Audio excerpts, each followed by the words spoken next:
რამდენიმე კვირა არის ვიდეო აღარ ჩამიწერე, იმიტომ რომ დანიაში რომ დავუბრუნდი, მე საქართველოსდან კიდე ბევრი რაღაც მქონდა გასაკეთებელი და მოკლედ გადავედი უფრო YouTube short-ების ჩაწერაზე და მოკლე ვიდეოების TikTok-ზე, ამიტომ თუ ამ პერიოდში რაღაცები გამოგჩნდა, შეგიძლიათ გადახედოთ ჩემს short-ებს აქ და TikTok-ზეც. თუმცა რა თქმა უნდა ვაგრძელებ YouTube-ს, იმიტომ რომ ყველაფერზე მეტად მიყვარს ასეთი გრძელი ვიდეოების კეთება YouTube-ზე. თან ჩემი საყვარელი პლატფორმა, ამიტომ რა თქმა უნდა არ გავქრები. როგორც ჩაგპირდით, დღევანდელ ვიდეოში ვისაუბრებ ისეთ რაღაცებზე, რაც ნეტავ მცოდნო და საზღვარგარეთ საცხოვრებლად გადასვლამდე, ჩემს კონკრეტულ შემთხვევაში დანიაში.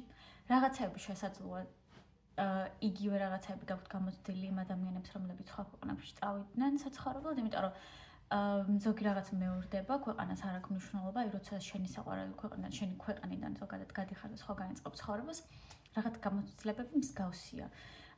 თუმცა დანიაც ვფიქრობ, რომ განსაკუთრებული ქვეყანაა ბევრი რაღაცით და რაღაცები უბრალოდ სხვანაირად მუშაობს რა. ამიტომ ვფიქრობ, რომ საინტერესო იქნება და თან იმ რაღაცებსაც გაგიზიარებთ, რაც უბრალოდ სხვანაირად წარმომედგინა, რომ მოხდებოდა. ან უბრალოდ საერთოდ არც მიფიქრია, რომ ეგენი მოხდებოდა. თან მგონია, რომ ეხლა ძალიან ბევრი მიდის უკვე საზღვარგარეთ საცხოვრებლად ან სასწავლებლად და მგონია, რომ გამოგადგებათ რა. შესაძლოა ძალიან ბევრი სტრესი და მოულოდნელი რაღაცები ვერ აირიდოთ თავიდან, იმიტომ რომ ყველას თავისი გზა აქვს, მაგრამ აი წინასწარ ფიქრი და რაღაცა შენი თავის შეგუება მაგ რაღაცებისთვის ეგ ისაც ბევრად დაგეხმარებათ უკვე და ბევრ თავის კილოს აირიდებთ და ბევრ ენერგიას დაზოგავთ. ამიტომ დავიწყოთ. ყველაფერს რასაც ვიტყვი, ჩემი გამოცდილებიდან ვიტყვი და თან ეს ვიდეო მინდა იყოს მაქსიმალურად რეალური რა. ზოგადად ყველა ვიდეოში იმას ვამბობ ხოლმე, რაც ჩემს თავზე მაქვს გამოცდილი და რაც ძალიან რეალური არის. ანუ არ ვალამაზებ რა არაფერს, იმიტომ რომ ყველაზე ნაკლებად ეგ ჭირდება ყველას, ვინც საზღვარგარეთ ფიქრობს წასვლას. და ზოგადად ყველაზე ნაკლებად ეგ ჭირდება, რომ თავი ცუდად არ ეგრისნოს. ამიტომ ყველანაირი გაზვიადების გარეშე უბრალოდ იმას ვიტყვი, რაც იყო. დანიაში ჩამოსვლამდე ვფიქრობდი, რომ აი ჩავალ თუ არა, ერთი კვირა მაქსიმუმ და მეორე კვირიდან უკვე აი ძალიან ისე ჩვეულებრივად დანიელივით ვიქნები, დანიელივით ვიცხოვრებ და ესე შემდეგ რა, ანუ ძალიან შევერწყმები გარემოს თქვენ. მაგას ვფიქრობდი, რატომღაც. არა და რეალურად, როცა ჩამოდიხარ დანიაში, პირველი 1-2 თვე მინიმუმ არის უბრალოდ გაყენული. აი, ვერაფერს ვერ აკეთებ, ვერანაირად ვერაფერს ვერ აკეთებ, ვერ ცხოვრობ, ესე რომ ვთქვათ, და გეტყვი ხა რატო. იმიტომ რომ აქ ყველაფერი ხდება ბევრად ნელა, ვიდრე აი სხვაგან, სადაც მიცხოვრია, სადაც გამეგია, სადაც ჩემს მეგობრებს უცხოვრიათ, ყველაფერი ხდება ბევრად ნელა. და ძალიან ბევრი რაღაც ბიუროკრატიული საფეხურის გავლა გიწევს პირველად როცა ჩამოდიხარ აქ განსაკუთრებით არა ევროკავშირის ქვეყნიდან. და ვფიქრობ, რომ ნეტა ეს მცოდნოდა თქო წინასწარ, იმიტომ რომ იმხელა სტრესი მქონდა პირველ 2 თვეში, იმიტომ რომ ძალიან დიდი მოლოდინებით ჩამოვედი, მე ეგენი არ გამართლდა და ესე შემდეგ. რო აიღო ეს CPR ნომერი, რაც არის აი აუცილებელი ყველაფრისთვის, ეს არის შენ ჯანდაცვის დაზღვევის ნომერი, რომელიც არის მიბმული ყველაფერთან და თუ CPR არ გაქვს, არ არსებობ ამ ქვეყანაში. ვერც სახს ვერ იქირავებ, იმიტომ რომ კონტრაქტშიც აუცილებლად CPR უნდა მივთითო და ესე შემდეგ რა. აი ამის აღებას ძალიან დიდი დრო ჭირდება. ჩემს შემთხვევაში 1 თვეზე მეტი დაჭირდა. თან აი როცა ჩამოდიხარ აგვისტოს ბოლოს სექტემბერში, მაგ დროს მოდის ყველა საერთაშორისო სტუდენტი და ესე შემდეგ, ნუ სეზონია ესა რა ვთქვათ. და მაგ დროს არის ხოლმე კიდე ძალიან ბევრი რიგი რა და თან იმდენად ჩილ ხალხი არის, აი ეგეც დაწესებულებებშიც კი იმდენად ყველაფერი ნელა ხდება, 3 საათზე მიდის ყველა სახლში, იმის მერე აღარ მუშაობს, თუ თავს შეუძლოდ გრძნობს არ მუშაობს, აი ამ ყველაფრის გამო იწელება ყველაფერი და მე ძალიან დიდი სტრესი მქონდა ამის გამო, იმიტომ რომ მეგონა რომ რაღაცები მირთულდებოდა, ვაიმე რო არ მომცენ და ესე შემდეგ რა. მოკლედ ძალიან სისულო და კი იყო ჩამომხრიდა რომ მეგონა რომ მეორე კვირას რო ყველაფერი ვექნებოდა ბანკის აკაუნტი და ესე შემდეგ. ნუ 2 თვეზე მეტი დაჭირდა იმ ყველაფრის აღებას, რის მერეც უბრალოდ არსებობ ამ ქვეყანაში რა. თორე ეს ყველაფერი თუ არ გაქვს ეს CPR ნომერი, ბანკის აკაუნტი და ესე შემდეგ მაგ საკუთების გარეშე უბრალოდ არ არსებობ რა ქვეყანაში და ამიტომ ეგ გაითვალისწინეთ რომ აი როცა სხვა ქვეყანაში ჩავხვალთ 2-3 თვე მაინც არის საჭირო იმისთვის რომ ცოტა აზრზე მოხვიდეთ და უბრალოდ ეს ბიუროკრატიული რაღაცები მოაგვაროთ. ხო, შემდეგი არის ის რომ ალბათ ყველასთვის დანია ასოცირდება ერთ-ერთ უძვირეს ქვეყანად ევროკავშირში. მგონი ევროკავშირში ყველაზე ძვირი ქვეყანაა. და მეც იმას ვფიქრობდი, რომ აი უძვირეს იქნებოდა ყველაფერი. თუმცა ეს ის შემთხვევა არის, აი როცა რაღაცას ვფიქრობდი და როცა ჩამოვედი აქ ნეტად დამეშვა უბრალოდ ის, რომ რაღაცების ძალიან ბიუჯეტურად ნახვა შეგიძლია რა, იმიტომ რომ რეალურად აი როცა დავუშვეგან, როცა ჩემი მეგობრისგან გავიგე, მაშინ დავიწყე ესეთი რაღაცების მოძიება და ესეთი ადგილებიც გავიგე, სადაც მიხვალ და გონია რომ დანიაში არ ხარ, იმიტომ რომ ძალიან ბიუჯეტურია ყველაფერი. და მოკლედ როიცოდეთ წინასწარვე თუ დანიაში ან ნებისმიერ სხვა ქვეყანაში აპირებთ წასვლას, განსაკუთრებით სკანდინავიაში, იმიტომ რომ არ ვიცი რამდენად სამხრეთ ევროპის ქვეყნებზე შეიძლება იგივე ვთქვა.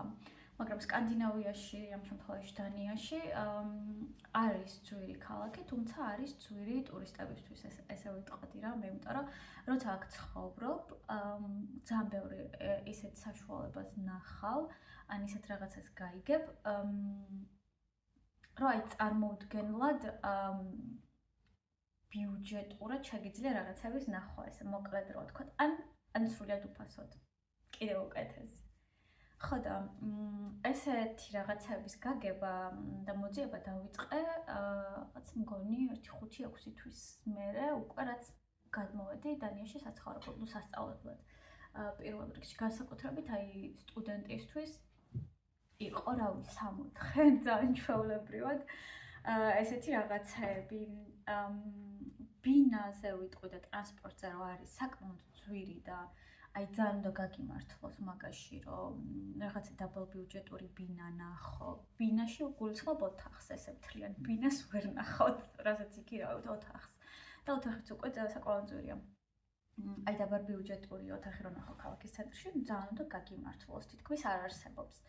ხო, ერთადერთი ეგ არის, რასაც შენ თვითონ ვერ შეამცირებ რა, თორე ტრანსპორტზე ვიტყოდი იმას, რომ როგორც იცით, უმეტესობა ველოთი დადის აქ და 3-ჯერ მეტი ველოა ზოგადად დანიაში ვიდრე მოსახლე, ანუ კოპენჰაგენში უკაცრავად ვიდრე მოსახლე და მუნიციპალიტეტში კოპენჰაგენის დაახლოებით 1,300,000 კაცი ცხოვრობს, ხო წარმოგიდგენიათ რამდენი ველოა. და ისეთი კომფორტული არის გადასაადგილებლად ქალაქი, რომ საერთოდ არ მგონია, რომ ტრანსპორტი გჭირდებოდეს. ერთადერთი აი იანვრის დასაწყისში დეკემბრის ბოლოს არის ხოლმე ძალიან ცუდი ამინდები და ყინვები და მაგ დროს უბრალოდ რთული არის ველოთი სიარული, თუმცა შეუძლებელი არ არის. სხვა დანარჩენ შემთხვევებში ნებისმიერ დროს ნებისმიერ ადგილას კოპენჰაგენში შეგიძლია ველოთი გადაადგილდე, ნუ მაქსიმუმ 20-25 წუთი დაგჭირდეს.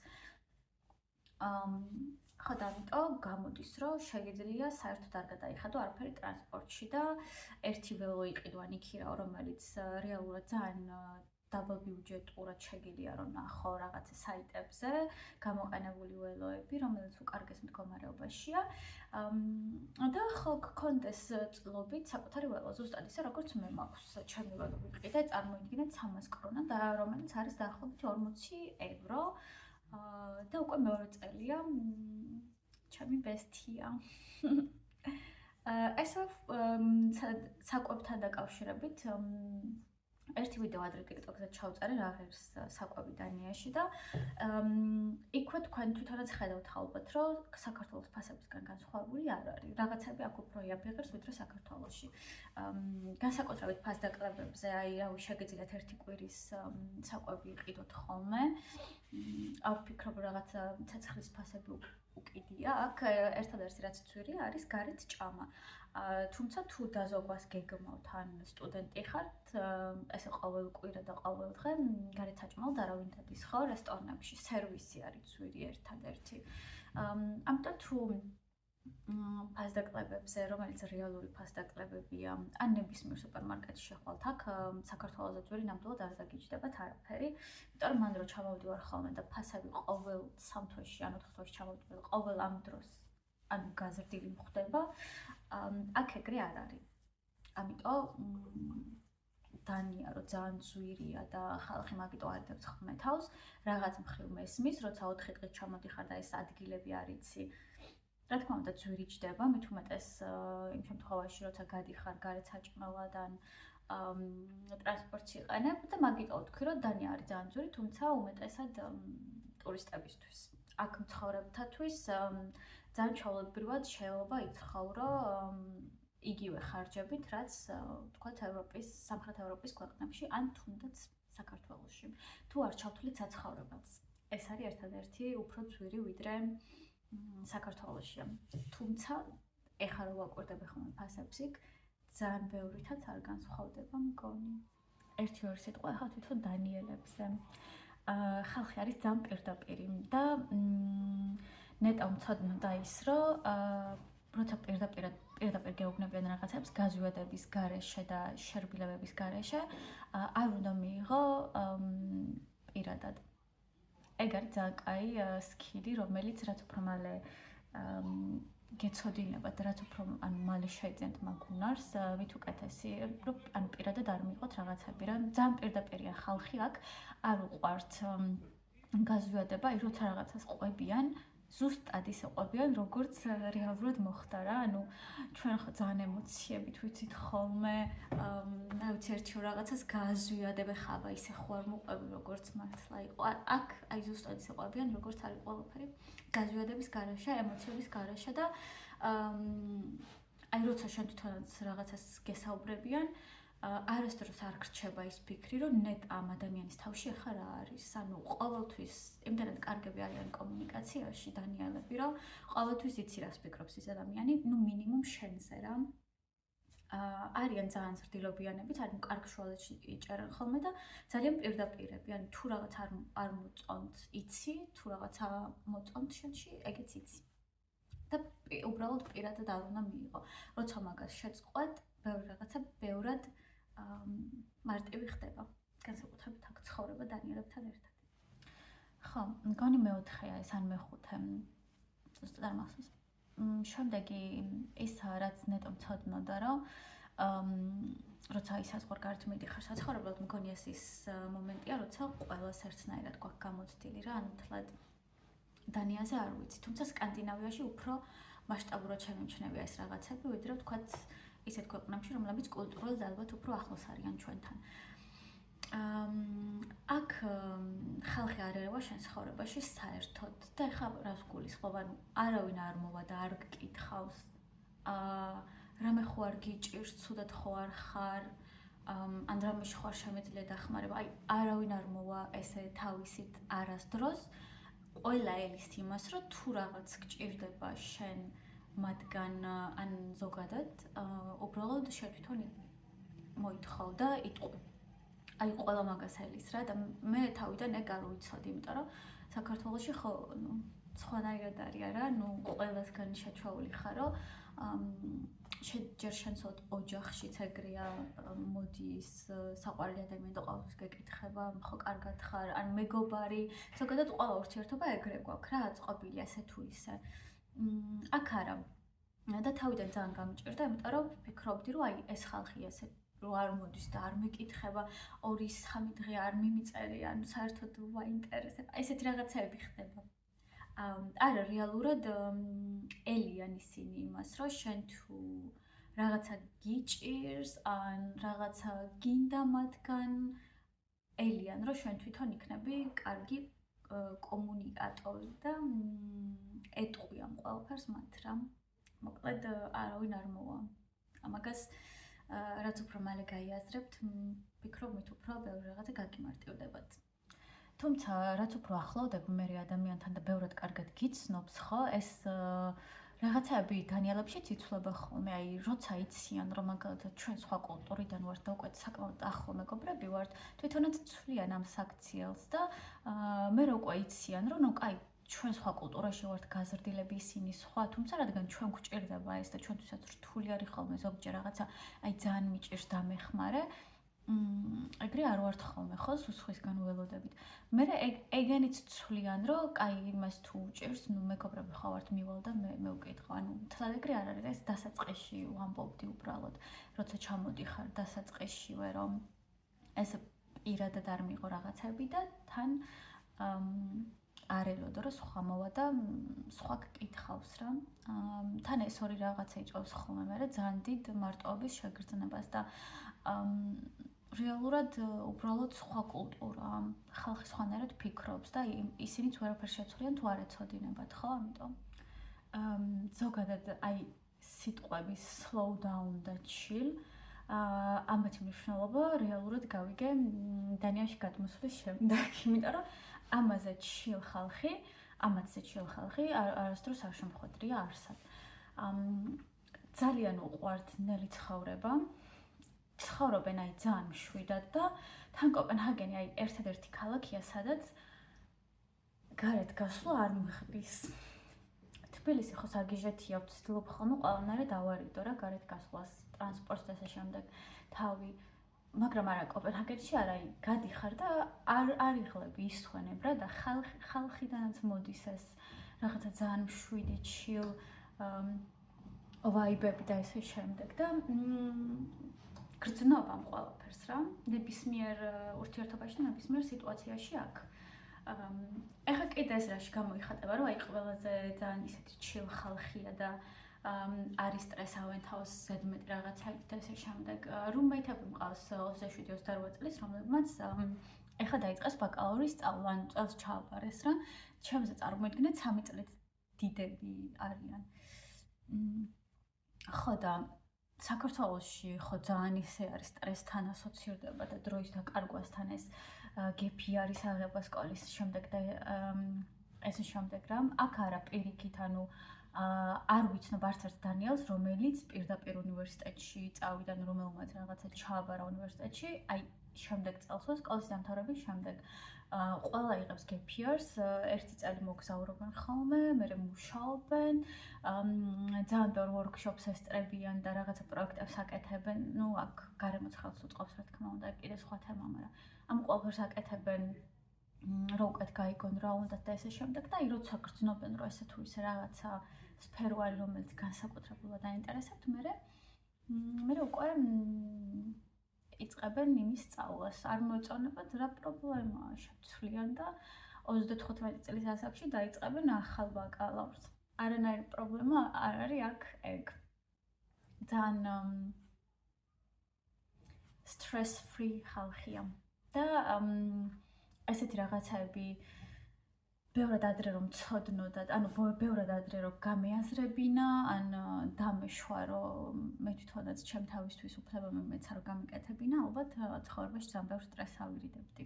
ეხაც მიჭირს თუ გქონიათ რომ ეხა მეც ეგრე ვარ, ძალიან ცდებით, მაინც გამოცდილება და ქართული გარემო და ქართული გენები თავისად შვება და თუ აკაპირებთ გადმოსვლას, თავიდან ეგეც გაგიჭირდებათ, რომ ამათ ძალიან რაღაცა ნელ ცხოვრებას შეგუოთ.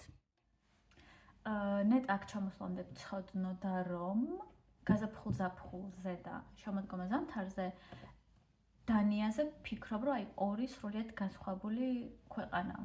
იმიტომ რომ აი ცხოვრების სტილი, ადამიანების ქცევა, აქტივობები, ყველაფერი სხვანაირად აი ძალიან იცვლება რა. გაზაფხულ-ზაფხულზე ყველაფერი გარეთ ხდება, ჯიმები გარეთ გამოდის, ვორქშოპები გარეთ გამოდის, ლექციები გარეთ ტარდება, ხალხი აი ამ არხებში და სხვაში, იმიტომ რომ ძალიან სხვის ქვეყანა არის დანია, მოკლედ ცურავს სამსახურში წასვლამდე, სამსახურის შემდეგ, გარეთ პიკნიკები არის და დაბადების დღეების გადახდა, აი ძალიან დიდი ამბავი და ძალიან ჩვეულებრივი.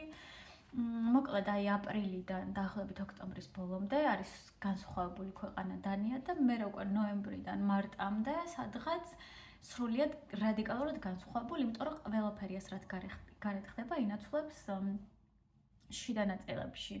ბარები და კაფეები არის ისევ სავსე, თუმცა გარეთ დასასხდომი ადგილების გარდა ისინი აღარც არსებობს ფაქტობრივად ყველა შედის შიგნით.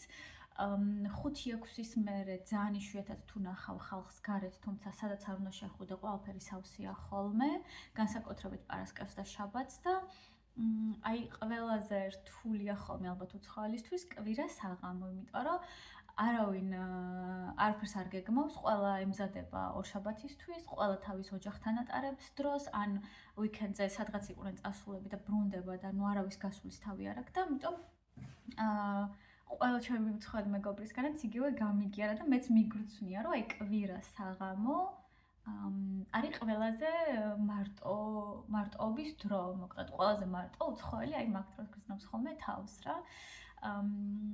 ხო და ეგეთ რაღაცა პერიოდის მერე გავიაზრე, რომ სხვა ქვეყანაში ვცხოვრობ და მაინც ბოლომდე შერწყმული ვერ ხარ რა, როცა აი ეგრე მთელი ქვეყანა რაღაცა სხვას აკეთებს, დანიელებს გულისხმობ და შენ რაღაცა სხვა რაღაცის კეთება გიწევს, იმიტომ რომ უბრალოდ ხელმისაწვდომი არ არის ეს ხალხი. ეგეც კარგი იქნება, რომ იცოდეთ აქ ჩამოსვლამდე, რომ აი ორი რადიკალურად განსხვავებული ქვეყანა სეზონებზე. და კვირის დღეებშიც კი, როგორც გითხარით, კვირა არის მკვდარი დღე. შაბათი და პარასკევი არის აი ყველა გარეთ როა. და კვირის დღეებიც, 5-6-ის მერე ძლივს ნახავ ალბათ ზამთარში გარეთ ადამიანს, რაც ცოტა დეპრესიას იწვევს ხოლმე, თუმცა მაგ შემთხვევაში, რაც ძალიან კარგია და რაც დაგეხმარებათ ისაა, რომ ყველა ივენთი, ვორქშოპი, აი რასაც გეგმობთ, ყველაფერი გადაიტანოთ უბრალოდ შენობების შიგნით, სადღაც შიდა სივრცეებში და გარეთ არა, იმიტომ რომ უბრალოდ აი რომც დაგეგმოთ, მგონია რომ არავინ არ მოვა. ადამიანების ქცევებიც იცვლება, ანუ ყველაფერი იცვლება ზამთარში. ალბათ ნოემბრიდან ხო. მერე იწყება აქ ჰუგე სეზონი, ჰუგე ეს დანიური ტერმინია, რომელიც ნიშნავს სიმყუდროვეს და კომფორტს. აქ სანთლები არის რაღაცა ძალიან დიდი ამბავი, ყველას 15-20 სანთელი აქვს დანთებული ერთ სახლში და ესე შემდეგ რა მოკლედ განსხვავებული ქვეყანა და ესეც იცოდეთ წინასწარ, იმიტომ რომ ეს უცებ იცვლება და გაზრებასაც ვერ ასწრებ რა, მე გონია რომ უბრალოდ აი სუმარტო რჩევი არა და არა უბრალოდ უნდა აუყვე, ფეხი აუყოლო ამ წესებს რაც აქ აქვთ. წესებიც არ ვიცი რამდენად ეთქმის ცხოვრების სტილს ალბათ. და ბარემ ამ ბოლოს მოვაყოლებ თან დაკავშირებულიც აი როცა მარტო გრძნობ ამ ყველაფრის ფონზე თავს, მნიშვნელოვანია ისიც იცოდე, რომ მარტოობა აქ არის როგორც პრივილეგია. ანუ მარტო როცა ხარ, ჩვენთვის კი ძალიან რთულია, როცა რაღაც საზღვარგარეთიდან ჩამოდიხარ აქ პირიქით ადამიანებს ეძებ, რაც ხშირად იქნები ვიღაცასთან ერთად მით უკეთესად გრძნობ ხო თავს, დასაწყისში მაინც ეგრეა. და არა მათთვის, აი დანიელებისთვის და მე უკვე იმ უცხოელებისთვისაც, რომლებიც დიდი ხანი აქ ცხოვრობენ, მარტო ყოფნა არის თითქოს პრივილეგია. შეუძლია ხალხს 3-4 დღე აი სრულიად მარტო გაატაროს. ძალიან კომფორტულად იგრძნოს თავი და ყველა აქტივობა შეუძლია ადამიანს აქ გააკეთოს მარტო. და ვერც წარმოიდგენთ იმდენი რაღაცის პოვნა შეგიძლიათ, რომ მარტო გააკეთოთ რა, ანუ თუ ვიღაცა არ მოდის თქვენთან ერთად, თუნდაც ტრიპზე, თუნდაც არ ვიცი, იოგაზე ან ნებისმიერ აქტივობაზე, ყველაფერს გაკეთება შეგიძლიათ მარტო და არავინ არ გიყურებთ, აი რაღაცა უცნაურად, რომ მარტო მოვიდა სავახშმოდ რაღაცა ძალიან კარგ რესტორანში, არა პირიქით, აი იმდენად ჩვეულებრივი ამბავია, რომ რავი და მე ნელ-ნელა ეჩვევი შენს რა, რა თქმა უნდა, უფრო მეტად ვარ ხოლმე მარტო ვიდრე საქართველოში როცა ვცხოვრობდი, მაგრამ აი მაინც ბოლომდე არ მიყვარს რა ეს ძალიან მარტოდ ყოფნა და ესე შემდეგ და მეგობრებიც ეგეთი მყავს საბედნიეროდ აღმოჩნდი იღბლიანი რომ მსგავსი ადამიანები მეპოვნა, იმიტომ რომ მარტივი არ არის ხო ეგ. ხო და მოკლედ იცოდეთ, რომ აქ თუ აპირებთ ჩამოსვლას მარტოობა გარდაუვალია, ოღონდ ფიზიკურად მარტო ყოფნა, იმიტომ რომ ხალხს უყვარს ეგ რა, უბრალოდ აი რაღაცა კულტურის ნაწილია, ესე მგონია. ცხოვრების სტილია ჩვეულებრივად კი. რა თქმა უნდა, ძალიან ბევრ რაღაცას მაინც მეგობართან ერთად აკეთებენ. სოციალური ხალხიც არის რაღაც აქტივობის გაკეთება მათთან ერთად არის მარტივი დანიელებს გულისხმობ. თუმცა აი ძალიან კარგი მეგობრები რო გახდეთ, აი ამას დრო ჭირდება. როგორც ყველაფერს დანიაში, ამასაც ძალიან დიდი დრო მიაქვს რა და ეგ არის კიდე ერთ-ერთი რის ცოდნაც ძალიან გამომადგებოდა, რომ ყველაფერი რაღაც აი meaningful-ს რასაც ეძახით, დანიაში ძალიან დიდი დრო მიაქვს. აუცილებლად მოხდება თუ აქ აპირებთ დარჩენას, თუ თქვა თვითონაც აქტიური ხართ და ესე შემდეგ და ცდილობთ დაკეთებთ ამისთვის ყველაფერს, აუცილებლად მოხდება, თუმცა დროს აუცილებლად წაიღებს რა და ამიტომ თავიდანვე ხელფეხი არ ჩამოყაროთ, ყურები არ ჩამოყაროთ, ხელფეხი არ დაყაროთ. და არ დაგებდეთ და ეგრე აუცილებლად იპოვით ისეთ ხალხსაც, ვისაც საერთო ინტერესები გაქვთ ვისთანაც, თუმცა იქნება რაღაცა პერიოდები აუცილებლად, როცა თავს იგრძნობთ მარტო, მაგრამ მე გირჩევთ, რომ ეს გამოიყენოთ რაღაცა პროდუქტიული შესაქმნელად რა, იმიტომ რომ ყველაფერი ხო დროებითი არის, ეგეც ფაზა, რომელიც გაივლის აუცილებლად. და რადგანაც გარემო თვითონ ხელს გიწყობთ იმისთვის, რომ მარტო მას მშვენივრად გაატაროთ დრო თქვენს თავთან და ძალიან პროდუქტიულად გამოიყენოთ, ვფიქრობ, რომ ეგეც კარგი შანსი იქნება, რომ რაღაცა თქვენს თავს დაუთმოთ დრო და თითქოს შეცვალოთ. ეს იყო დღეს რაც მინდოდა რომ გამეზიარებინა. ეს რამოდენიმე რაღაც რის გაზიარებაც მინდოდა იყო აი მთავარი რაღაცები, რაც ჩემს ქონებაში დიდი ხანია უკვე არის. თუმცა არის რაღაც დეტალები, ალბათ რაც კიდევ გამოგადგებათ და თუ მსგავსი ტიპის ვიდეოები მოგწონთ, შეგიძლიათ აქვე ვიდეოს კომენტარებში დამიწეროთ, იმიტომ რომ მე უფრო ბევრი ადამიანი ნახავს და უკეთეს იქნება ჩემთვისაც მოტივაცია მექნება და ალბათ იმ ადამიანებსაც მივწვდებით, ვისაც ჭირდება ამის მოსმენა და აინტერესებს. და დამიწერეთ აუცილებლად და შემდეგ ვიდეოშიც თუ რაღაცა განსაკუთრებული ინტერესი გაქვთ რის მოსმენაც გინდათ, შემიძლია შემდეგი ვიდეო იმ თემაზე გავაკეთო. დროებით!